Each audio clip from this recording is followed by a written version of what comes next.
but nope.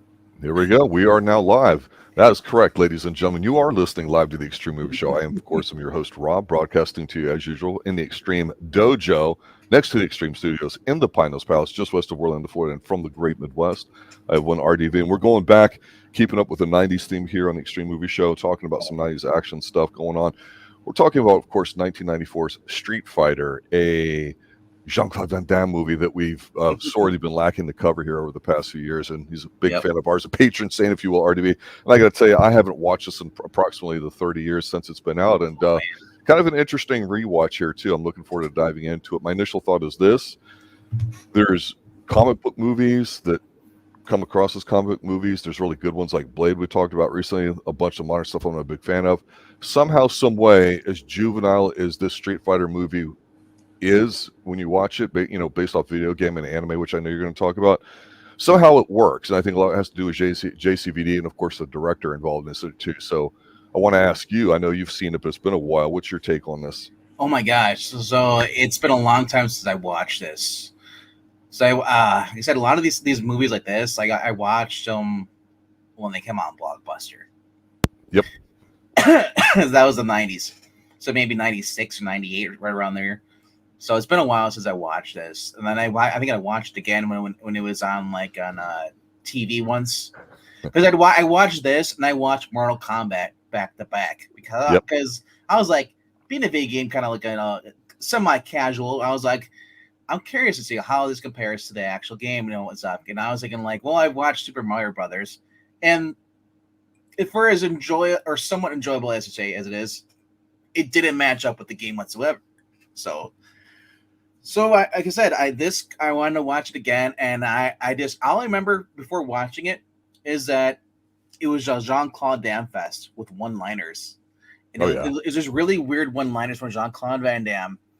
And then you had Ming-Na Wen as Chun-Li, and then you had, like I said, like you had Raul Julia as or who I probably pronounce his last name as Bison.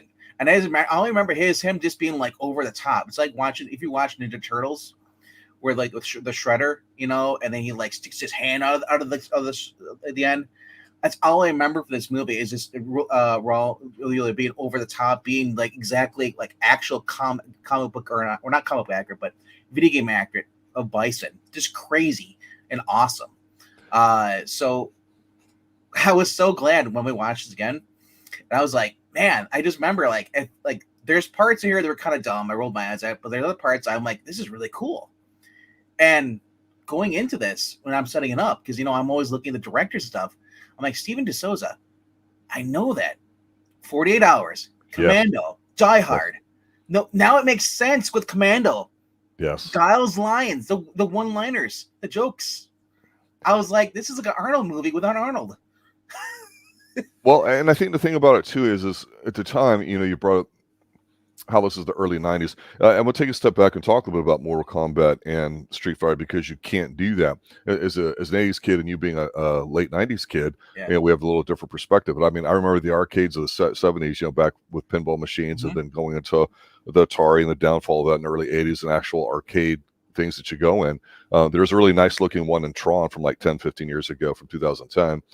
But it's weird because that culture doesn't exist anymore because of the home market. And so when you had Nintendo with Mario breaking out in mid 80s, that kind of was like the death knell, but you still had these arcade things. And the only thing that survived was turning it up to 11, as they say. That means the violence and the gore and going more than 25 cents, because you would have Mortal Kombat machines and sometimes a physically much bigger machine to do all this, and Street Fighter. And there was Tekken and other ones too as well and all that. But this one, people felt like in the two camps, it almost seemed like they were either Mortal Kombat enthusiasts because of the dark graphic nature of it, or they're more of the lighthearted juvenile version, which this is. So I think it's very smart of this movie with the director they got, a very good one. The casting's well done. It seems very juvenile. There's not really gore and violence in here like you would expect. And that's a good thing. A kid could watch this. And the biggest thing that I can say positive about this movie is, no matter what you think of it or how dated somebody might think it looks like, everybody looks like a video game character. The movie acts like it. It's very difficult to do that well. And Jean-Claude Van Damme, we've always said before, is just a good-looking guy. He's the kind of guy that you expect him to be a hero because he's somebody to root for, and I think he nailed it in this movie. Oh, they definitely, yes. Not only he nailed it. Most of the characters did too. Some of the casting choices are questionable. Obviously, for Ken, he's the guy on the right on the left. He looks like Billy from the Power Rangers first season. Yeah. If you know that actor, if you've ever seen everybody, even if you've never watched a show, you at least know what the actors look like. He had, and I'm like, he was the Blue Ranger. I'm like, at first I glanced, I'm like, is that him? And I looked, it wasn't him. I was like, wait, he's still too old. But like everything was, I'm like, this leaned into knowing that they are a video game, but they didn't go 100%. We were talking behind the scenes a little bit this about the director after the bomb of Super Mario Brothers the year prior to this, or whenever it came out, he had said he's like, I'm not gonna put in like the supernatural stuff into this. Mortal Kombat did that, and I'm sure he's probably afraid of being compared to Mortal Kombat. If you start using powers and Shuriken, and all that crap, he's like, I'm not gonna do that. But he still did put in the fighting moves into this, though. Mm-hmm. And I mean, they brought in our buddy, to do this. Who's that? He's our Benny Urquidez. Benny Urquidez? Okay. You know who that is, right? No, not off the top of my head. Wheels on Meals. Oh, okay, gotcha. Okay. He's a stuntman. He trained it. Yeah. So I was like, oh my gosh, like they actually brought him in to do so. Like that's kind of cool because I know he worked on a few different movies throughout this. So it was great to see this. And as I'm watching this, I can't help because I've watched I played the games. I've actually played the arcade games, a little later because some of the places I've been to, like they actually have the old school games and they actually have the 6-button with the joystick and all that stuff. Yep. What you see in this with Bison uses as he's trying to destroy Jean-Claude Van Damme in the stealth boat, and he's on the computer screen. He's like just trying to launch mines, and you see him like trying to do the actual keypads. I love it. Like they really knew this was a video game movie, and they were gonna like, you know what, we're gonna have fun with it.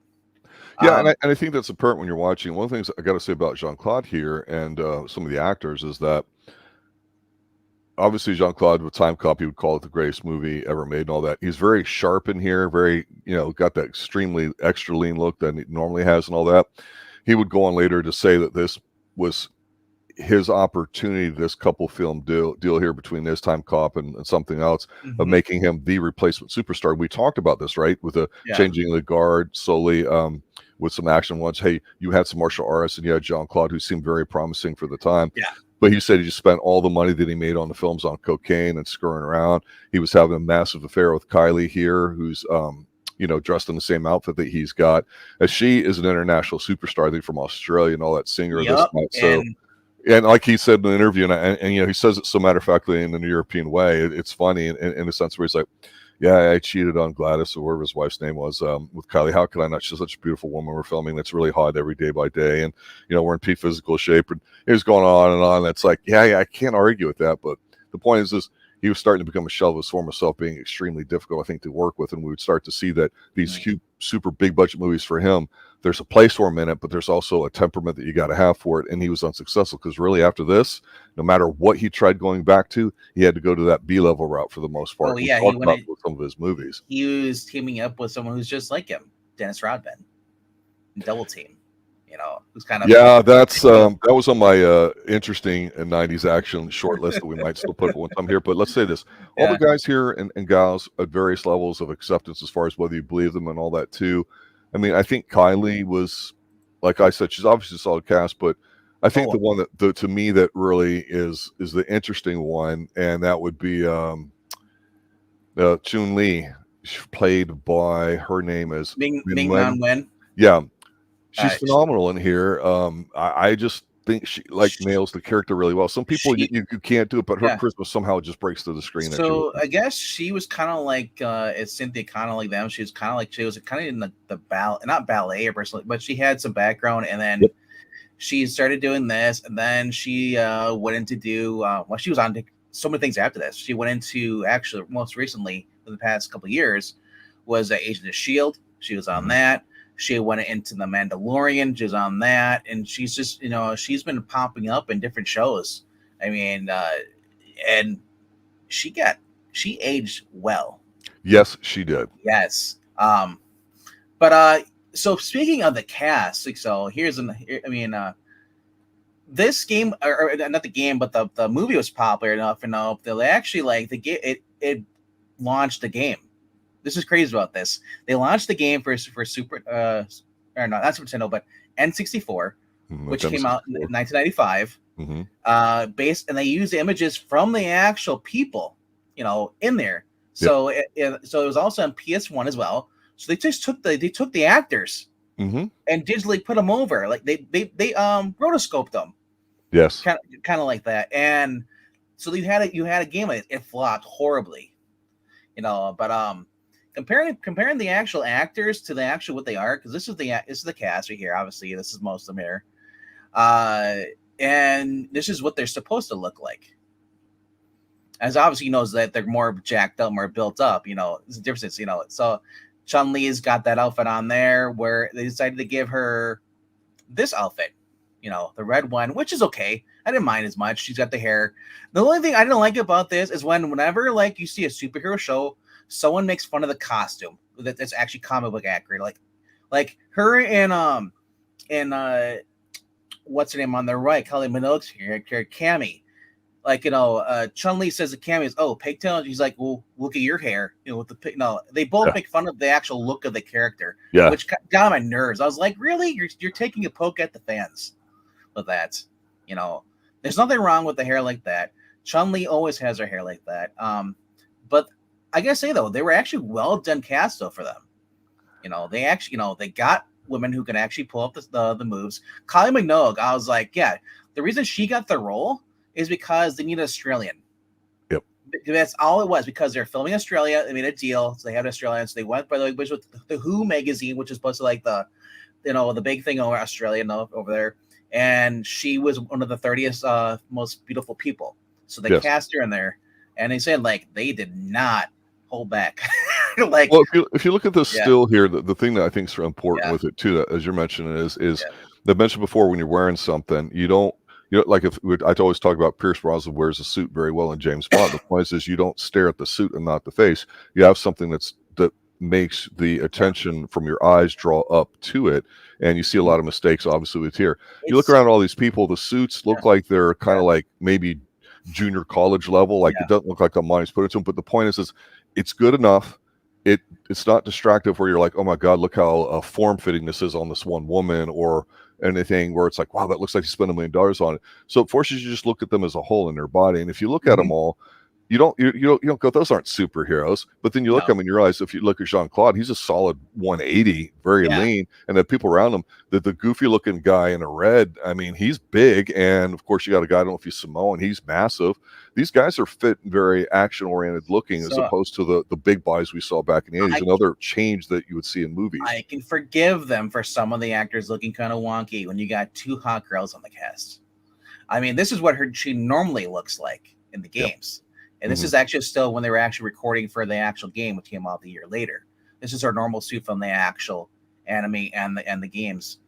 The other crazy thing about this, you can remember, is that she in the movie, which came out the same year, and also in the games, she was a villain. She worked for Bison, and here she is killing a guy, twisting his neck and then just breaking his back. I mean, that is horrible. I mean. So I did like that. Chun-Li was changed a little bit too, but it was okay. The biggest problem I had was with Vega. Vega was in the movie was kind of crappy, but in here, I don't see that crappy. The biggest thing I had, this is by, if you're a Street Fighter fan, you've watched this animated movie. It's probably one of the best animations come out from the 90s, stylized, drawing, and everything. And Vega was always a pretty boy. He always wore that mask because he didn't want his face to be damaged. And so basically in the movie, they had him fight without the mask and the glove. I was like, he would not do that. He'd tell the other guy, Sargent or Sagan, he'd be like, F you. I ain't gonna hurt my face, and you aren't worth it. So in the actual anime, he actually attacks Chun-Li. And she goes crazy. And I love that. She actually goes the lightning kicks of what she does in the games. You do not get that actually in the movie, which kind of made me mad. Right. Or she kicks him to the wall. Like some of that, I love that with Chun-Li. But unfortunately you don't get that. The other big difference is that you see in the movie you have the guy on the left, the Samoan, and you have the boxer are working with Chun-Li. In the actual animated movie, which is this is loosely based off Street Fighter 2 and other games, the boxer was on Bison's side, and with La Vega and his other doctor here, And the other thing you notice that they're much bigger, and this is what the hell. So it's always about anime. Everyone's always muscle bound stuff. The Superior Warrior, especially Bison. Bison was like evil, like tall, muscular dude, like crazy. The other big difference is that when you got to characters like this is supposed to be Ken and Ryu. They're the main stars in there. They're more massive, and Ryu is the more noble guy. Ken Masters is the rich guy who's more like a ladies' boy. He's kind of like Johnny Lawrence in a sense. Yeah, and it's supposed to be Don Johnson want to be with that out of date jacket already. Oh yeah. So so obviously they left out the supernatural powers and stuff too, which Ryu has, which he uses always to go against Bison stuff because Bison has electrical powers, which you saw in the movie.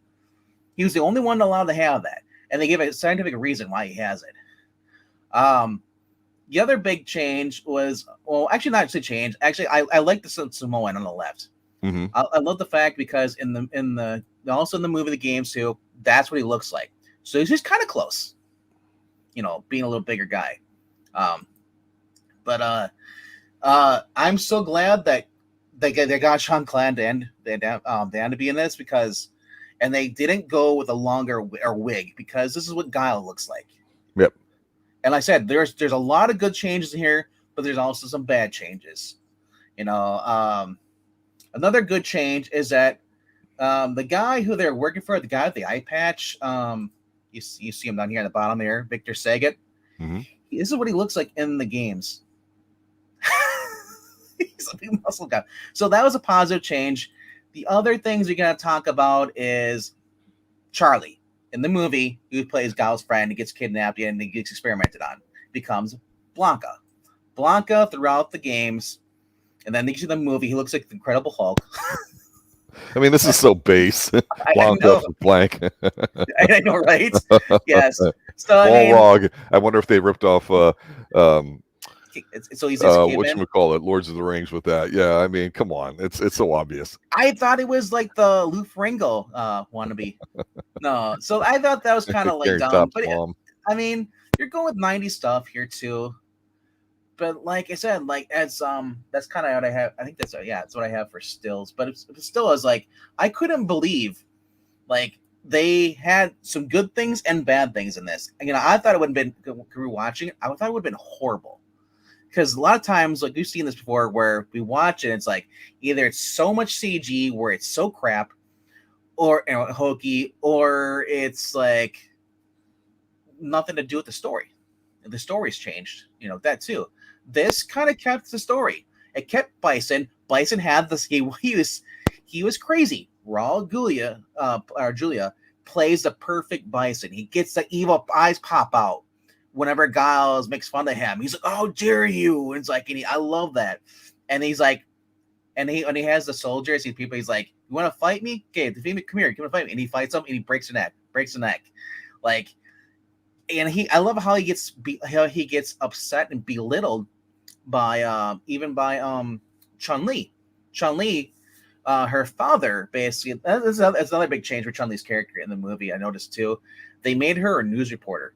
In the actual games, she was actually she worked for Interpol.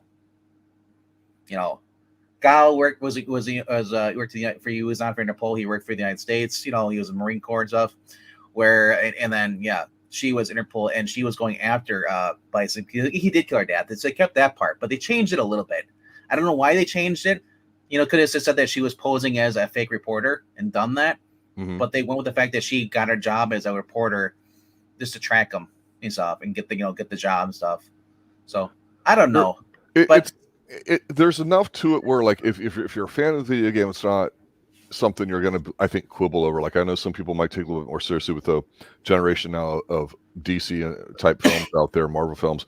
The one thing though that does have to get brought up is that Capcom, the video game place behind it, kind of put up a lot, so they want to make sure it stays true. So they had their involvement. Usually, sometimes you think that's a bad thing, and here it's not. The one thing I will say though that they got absolutely right, and even back in the day when I saw it, you could talk about the beautiful women, how it's a very video game-ish and kind of silly and all that. But the one person that brings a lot of weight to it, and it's his last film, that's Raul Julia as Bison.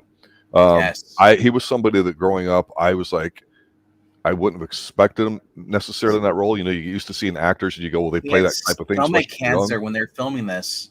Yeah. I thought he was fantastic, and he gives a certain weight to it that this movie needs. He does. And out of respect, they left the alternate ending for the DVD and the VHS, you know, where he, after the complex explodes and you see him, he sticks his hand out of the brick, you know, and he's alive, you know, because he had died. And this movie came out in December, but he died in October. So out of respect, they cut that ending, you know, because I'd be like, well, he's not coming back. He's dead, you know, the guy just died. So his character dies, he died out of respect for him. So I thought that was kind of cool. But I mean, like in the movie, maybe that's why he's more like looks more villainous. I think they probably had to use it. They didn't have to use too much makeup. Yeah, I mean, it's hard to hide negative health effects that your body has or age or anything. It's like it's interesting because you're looking at all the elements that are with the movie here, and we're gonna have to compare it to Mortal Kombat. What were you gonna say? Can we talk about his outfits, his lounge jacket, his lounge hat? Okay. I was gonna say I really pop for that when he's talking to Chun-Li. He's like, hold on. He's like, goes in there, puts on his robe in there, takes off his garment, puts it up here, his leg piece stuff, and then you see the coat rack and all the different multicolored hats. They're all the same. Yeah. He just puts it on, and he's like, okay, sure. And then she's talking. He's like, he puts on classic music, loads of lighting, because he doesn't give a shit about her. Like, it's such, I just love it. He's like, she's like, you killed my Johnny. He's like, uh-huh. It's hard to dislike him in here. Oh my gosh, what he says. So you're saying, because basically she's like, you don't remember my, of course I don't remember him at all. And so for you, like, you know, that was, you know, 20 years of like, oh, I got it, you know, that was like the most important thing in your day in your life. For me, that was just another Tuesday. Like, he just totally just disses her. And then she beats him up and stuff, but then he like, and I love it. He just goes in his little panic room, pushes the button. He's like, gas everybody out. Yeah. It's like he is just over the top. He's one of my favorite villain movies or villains from movies, movie villains. And I'm trying to think of other movie villains off the top of my head right now. I mean, obviously I have recency bias, but I'm trying to think. What other movie villain have you come across? It is just so entertaining to watch. It's tough to say it because, again, going into the 90s, things are different, and I've talked about how people seem to, in action movies, physically got smaller. There's less of the mono machismo kind of stuff. It's more video game-ish, so you could say it's more juvenile and less serious. That's just how it was, and it you know, when you have something like a Mortal Kombat that I think comes out the year later, which is massively popular due to its extreme level of violence, allegedly, that's just what people wanted, and so I think something like this is good in the sense that they're all somewhat wholesome looking. They're everything Mortal Kombat is not in that sense, and I don't have a problem with it. But it's like when you have a market and you want to corner it, you don't make every game exactly the same. No. You say, I'm going to make this game, but I'm going to do it in this style or that style. So you cover those different styles. If everybody makes exactly the same thing, which is what Hollywood tries to do, it flames out. I think that when we talked about the Mortal Kombat movie from just a year or two ago or whatever, we're like, wow, it looks like $1 gazillion, but you know, watching it's like shit. I mean, and that was, I think, my general take on it, if I recall. And I remember in 95 when Mortal Kombat came out, people were so hyped because the thing about Street Fighter was it was a movie that got shit on, but people had a lot of fun with it. And anybody that saw it, you talked to them about whether they played the government, you're like, oh, Jean-Claude was kind of fun. It was okay. It was kind of dopey, but it was fun. And you're like, okay, I'm just going to go there and have a good time. I understand it's not hardcore, serious violence in that sense. But for some reason, like I say, everybody crapped on it. Like, it's not real. It's a video game movie. Well, yeah, exactly. And it's hard Yeah. because, you'd mentioned Mario Brothers and how that kind of flopped. And the Mhm. idea of being able to take games and make something in the movies out of it hadn't really been done that much or successful. And people want to argue about Disney with Tron in the early 80s. Yeah, you go watch and tell me how much fun it is watching. It was a little different at the time, but it's not something that was really popular. And at the time, again, in the 90s, we have to bring up the fact that you had your B-level market. You had your VHS and also DVDs coming. So a movie like this did do well, financially speaking, and it had the secondary market to it. So not a problem at all with it. And you started getting in the 90s contracts with people, Yeah. stars and TV people that were just outrageous. And that was happening in sports. You got this almost asymmetric thing to it. That's why everybody on here, for the most part, is a jabroni, is a no-name person, at least at that time, or got paid very little, because Jean-Claude's eating up like about a third of the budget. I was gonna say, actually, it was just you had Jean-Claude Van Damme and Raul Julia both got the big chunk of the budget. Raul Julia disagreed because his kids were a fan of the video games. He didn't really care about the money. Yep. $8 million went to basically just Jean-Claude Van Damme. Mm-hmm. And then the rest are just kind of nobodies, which is okay, because sometimes I'd rather have a nobody, and it worked out for at least for the guy on the left, the guy that played the Samoan. He plays Samoan. He plays I forgot what his name is. Eddie. I can't remember what his name was in the movie, but I thought it was really great, and then said, like, Andrew Bryniarski or Bryniarski as Zangief, they really make him look the role, like in the games. The guy in the blue who's doing like this, that's the guy Capcom apparently wanted to be Ryu, Ryu, whatever, in the main character. But the Souza said, no, I like Byron Mann, over here, like he's great. And if you're wondering who the guy in the white, Byron Mann is, he's from Wu Assassins. He was like the guy. He was like the evil guy in there. He was like the dad or something like that. Okay. Yeah, he's also been in a few other movies too, or two shows over the years. Like, he never he was never really a popular actor, not really too much, But I always thought, I was like, man, this guy should do some martial art movies, like that, or do some action movies. Now you mentioned a lot of the background with some of these people there. The Chun-Li actress, who's we made the comment that she's aged very well, she's a very stunning woman, quite beautiful. Yeah. I didn't realize that. I just got done watching Blue-Eyed Samurai on Netflix, and I guess she does the role of the madam. And so it's funny because we talk about how there's these patterns. There was a group of, say, Hong Kong people, when we talk about the action films we reviewed, well, they all kind of related. Jackie Chan's team, and then you've got this team here with Sammo Hung's, or some crossover. The Girls with Guns stuff that we've done. Here you kind of get it too, because we could joke about an 80s movie we've yet to really review here for the most part, John Carpenter's, and that's a Big Trouble in Little China. But in a recent review that we have of Extreme TV, where we were doing Forever Night, there's an Asian guy in it. We're like, oh, that's the Asian guy that you've seen in everything. You see him, you're like, okay, I know him. The dude's like 90 years old. So they got a good group here. And your point about them having a lot of blank slates, being people that don't pay a lot, is spot on, because whether it's budgetary constraints or not, it doesn't force you, where if they had 5 or 6 really, really good people in here, where it's going to distract you from the main star. So that's good, because you're trying to sit there and say, we'll get competent enough people in here. That way JCVD can shine in this role. That's how you try to make a star for the most part. Marnia, it doesn't count. We're talking about 1994. At the time, Ming-Na Wen was a nobody. Byron Mann, you just brought up the Blue Samurai thing. Blue-Eyed Samurai, He's in there too. Oh, is he? Yeah, it's Mikio or whatever. Blue-Eyed Samurai, if you watch it, it's decent. There's nothing. It got an 8.7 on IMDb, so I'm curious if it's really that good. Here's the thing. We talked to us before, like we did Lady Snowblood, right? The revenge movie, really graphic. That's like I think in the second Tarantino film, or part 2, or whatever you want to call it, where you got Uma Thurman and you've got the big battle inside. You and I have talked about this endlessly, about the 1 or 2 big set pieces you have a big fight on. So I'm not knocking Tarantino when I say his films are derivative, and people would say that. He just says, hey, if this inspired me, I like it, that's cool, I'm going to make a movie about it. Hey, more power to you. I like it. It was entertaining.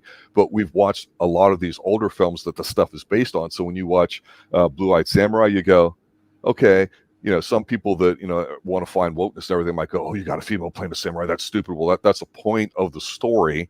It's not because of a woke message, but there's nothing about it that you go, okay, that's inventive or that's creative or that's new. You've seen all the problems before, but you know what?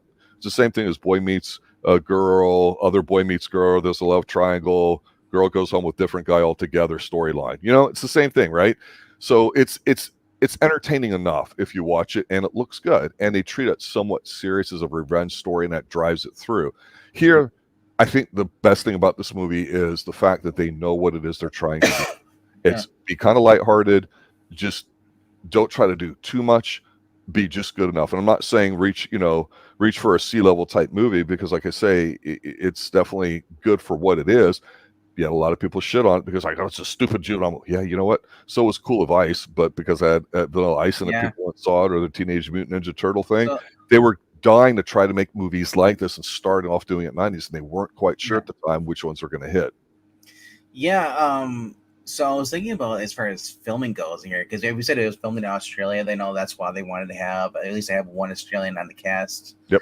But also, like, the first week or so, they were filming in Bangkok and near Burma.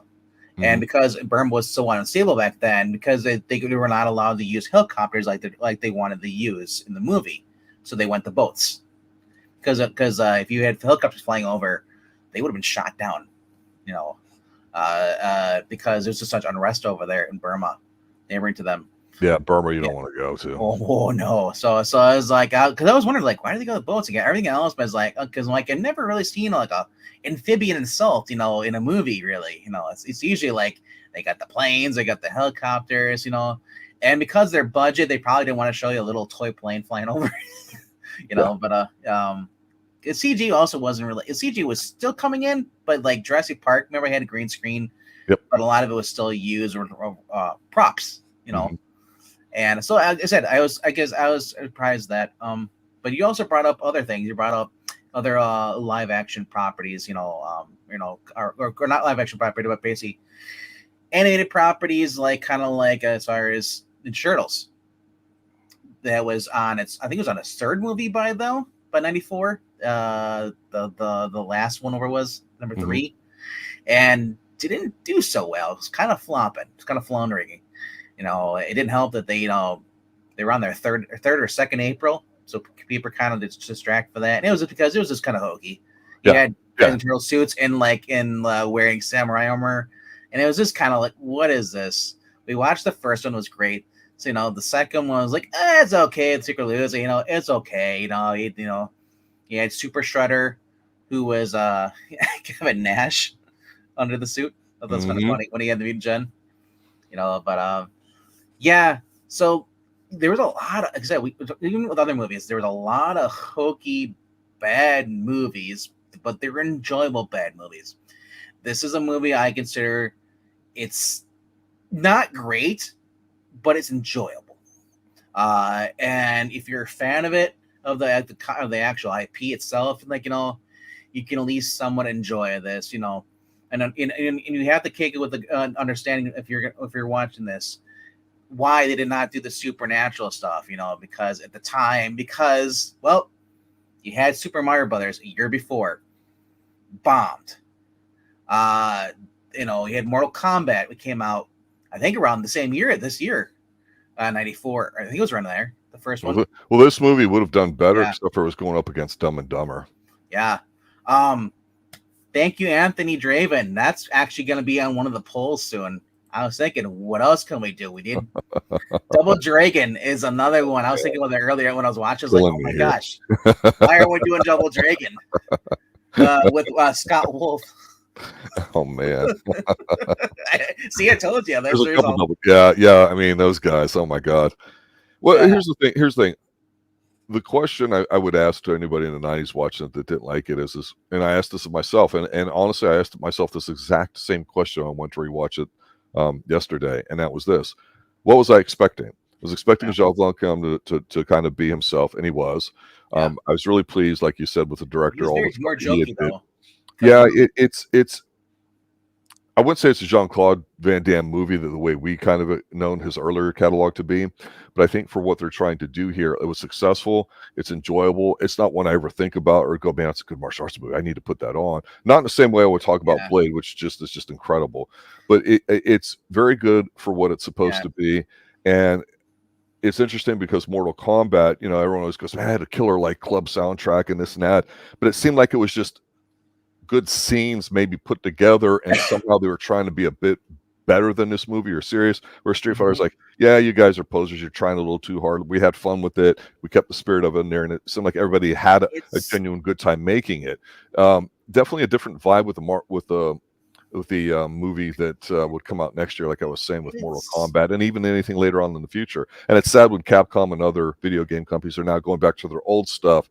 And I'll just simply say this: we know some editing that goes on with streaming studios, how they take certain things out, put stuff in because they have the streaming rights to it, so they can choose which part of it they want to put in or how to edit it or dub it, which, you know, they do that now in video games, which is sad to say, but Capcom, shame on you. But anyway. Not just Capcom. I've seen them with Mass Effect. Yep. They went and I don't think that's Capcom, but I know that they went and rendered. They toned down the look of a girl's butt in the game because people today were offended by it.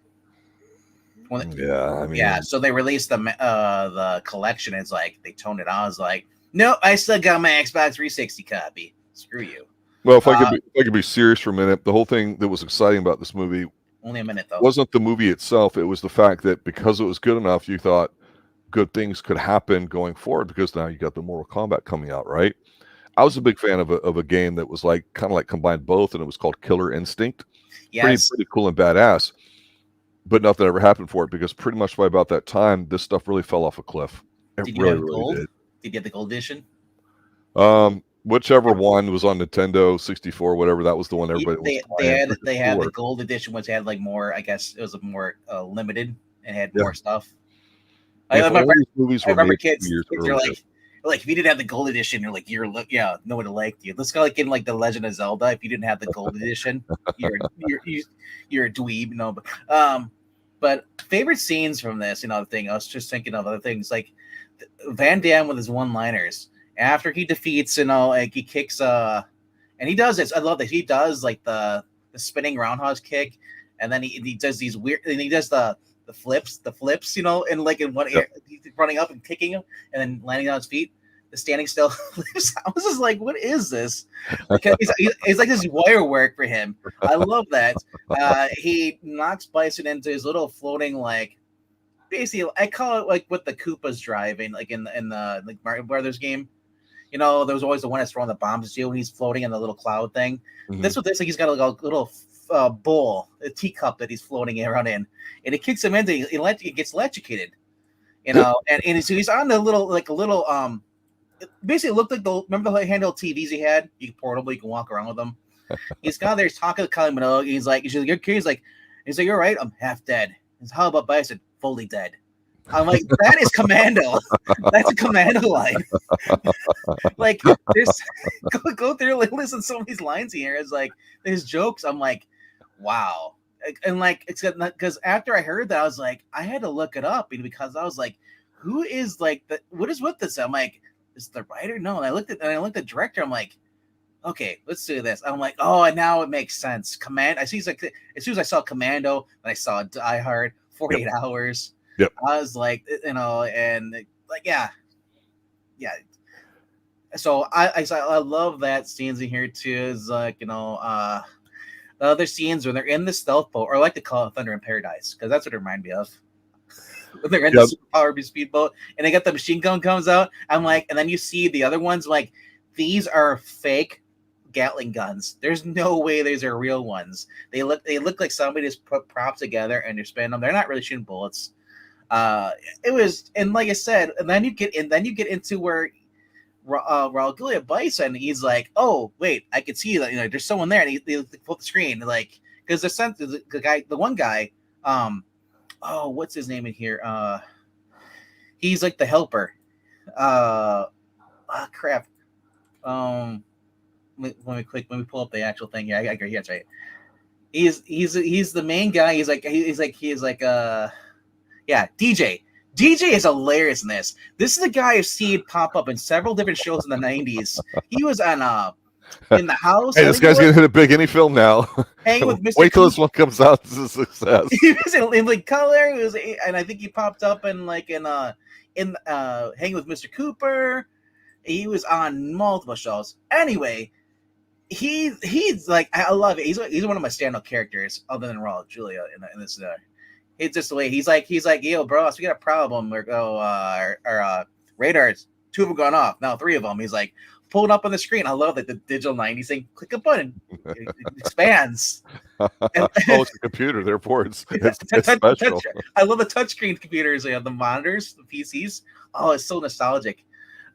So when he does that, like, and then he's like, in Raul Julia's like, Bison's like, he's like, they see the speed. They don't see the speedboat, but they see like the water going. He's like, well, tune the other sensors. Like, we thermal stuff. And he's like, hi. And like, Cammy, or she's like, coming over. She's like, oh no, we've been detected. And like, and then he's like, all right. Bison's like, he pulls out a controller and he's got the buttons. He's gonna start. He's like, all right. He's like, and they little scope on there. He's like, push button, and then the mine misses. He's like, dang it! He doesn't get. He starts going. It's like, it's just so hokey, but I love it though. It's just like, imagine if you pull out a Nintendo Power Glove. Oh God. Oh my gosh. Yes. I'll finish with this. Recently, we did another Canon Classic, reviewed Death Wish 3 with Charles Bronson, right? Just because we're in the mood for a little lighthearted, violence and all that too. But again, whether you watch the movie and think it's silly or not and all that too, you take Charles Bronson very seriously, right? And then so much so you said, hey man, I never really saw the first one. Let's review it. I'm like, absolutely. It's a great film, outstanding film. When I see a film like this, I look at Raul Julia and I go, okay, he knew this is his last film. He's dying, whatever. It's like you said, it was his gift for his kids and all that sort of thing. I always like it when people, no matter what they aren't too full of themselves, that they'll still bring whatever it is they're able to bring to something. And I always look at people like, say, Raul Julia, who's been known for different things. The fact that he didn't come in here like it's a paycheck movie, right? No. He elevates it. There's great set pieces in here, stuff. I go, when I'm 13 years old, I'm watching like Death Wish, and then I'm going, well, how about the people born in 1980? What are they, they're 13, 14 watching this, where they're watching Street Fighter. I'm like, man, what a drop off. But that being said, we've talked about how the trends have changed. I go, I would kill for something like this, even remotely entertaining to watch in today, because it's not out there that I'm aware of. And I'm certainly willing to listen to people who may have suggestions. But this movie, for what it is completely fine. If you don't like video games, you don't give a shit about it, don't watch it. You don't need to. But if you watch the Turtles, you watch Super Mario, you watch any of that crap, for God's sakes, you can tolerate this, especially if you like that kind of silliness, because it's a goofy ass fun movie that a young kid, preteen would watch. That's pretty much the audience, I feel, and there's nothing wrong with that. I was 9 when this came out. Yeah. So I watched it a couple years, about a year or two later, I watched it. I was like, probably when I was 13, because that's what I was like. I feel like I was probably old enough then. And I didn't watch rated R movies until I was about like 17. Yeah. So this was right in my wheelhouse right here. Watching the Fleischer Superman cartoons or watching this, and then like I said, this was entertaining to me. It was I admit that it was hokey though, because but then again, look what I was watching around that. I was watching Hercules Legendary Journey, so I was watching Xena, Warrior Princess. It's the same kind of hokiness. Yeah, the 90s was a great decade for what I'd call very Beastmaster. It's like this. We're reviewing Columbo season 2, right? So we'll be doing that Sunday night. So we just started that. We just did the first episode. Dramatic change from the first season to me. I've explained it in there, and with episode 2 this upcoming Sunday, I'll mention some specific things I saw about that. To me, a huge dramatic change in the 90s, in that we're so used to like Columbo and shows in the 70s being so well written that in the 80s we had some garbage and some fluff, but some really solid stuff there too. But in the 90s, it seems like there's an overall drop off in quality, where you've got a lot of pretty good stuff or decent stuff, Mm-hmm. B-level stuff, late at night stuff, especially with cable and all that too, becoming a big thing. Talk radio was coming on its own. So you had these other outlets. So a movie like this, even though this is a big budget, AAA, whatever you want to call it, it does feel like it's kind of B-level, but it's good. Like I say, I don't know how much better you could really make this film. And that's not a knock on it. It hit all the spots it needed to do. It was well cast, good set pieces. Everything just sort of worked in here, and I think everybody had fun. I think that does come across when you watch it. Like the guy on the far right, I don't think he's even in the games. TJ Hawk is his name. No, he's the one with the gun, right? Backward cap. The guy on the right, very far right. Yeah, he's actually he was one of the soldiers that was along Cammy in the very beginning that was helping out Jean-Claude Van Damme's character, and then towards the end here, he's like, "Hey, I'm Native American" or something because he puts the headband on. All of a sudden, it's like, what? and he's got the no shirt on. He's just wearing the vest and just like, you know what it reminded me of? Predators. He's like there's ghosts in the trees. Not he's the first one that goes, you know. Oh yeah. The guy with the tracker. That's what reminds me of right away. I was like, are they stereotyping this guy? But I love this at the end. They just really wanted to go out. This is the pose they did at the end, and then the title pops up here, you know, and it says Extreme Movie Show because it's great. That's right. Right. No, but people don't talk about this film like they do Mortal Kombat, the franchise, the other stuff. And I'm serious. And you know what? This is before those. I mean, you could argue. I think it was 95. I think it was the Mortal Kombat movie. So, I mean, this is not bad. You know what's sad though is that people were, at least some people, at least older people, will remember this movie. It's like even you didn't remember the animated movie that came out the same year. No. I do not. From 1984, that was Street Fighter 2 is based off the video games, and it released the movie a year later. They released it as a 2-season anime called Street Fighter V. You know, and I was just like, you know, or it's called Street Fighter 2 or whatever, and it was just basically took the movie, broke it up into an anime TV, like several episodes. Mm-hmm. It was still fun though. That's what those clips are from. We saw Chun-Li fighting against Vega. You know, and Cammy, you know, being a villain. Those are fun. The animation was phenomenal on that. So, like, and I can only imagine. I watching it when I was younger, getting anime that quality in the 90s. Yeah, this was like, right. Holy crap! Because there was anime that came through, but it wasn't always good. You never knew what you're getting. You had to have a supplier. You know, Suncoast didn't start getting anything until like later. The early 2000s. Yeah, and down here, Blockbuster is only the titles that would rent. Not it has nothing to do with quality. It was the business cycle to it. Because right now, you've got me watching the Terminator stuff that's out there, and I've been watching the show on Apple, which are doing a weekly drop with Vince Vaughn on it called Bad Monkey, and that's very good.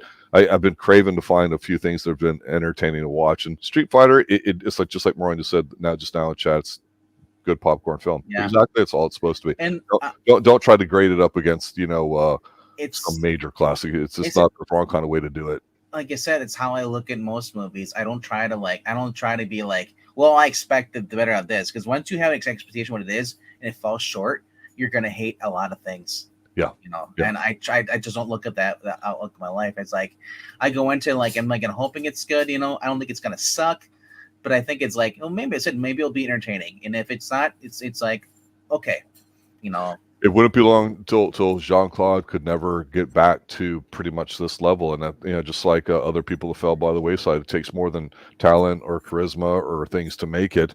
In the movies, I'm not knocking anybody here too, but boy, I look at him and I look at that physique and just that boyish, handsome, good looks. It's like I mean, there was something you could have capitalized in him, and they definitely tried to and gave him every opportunity.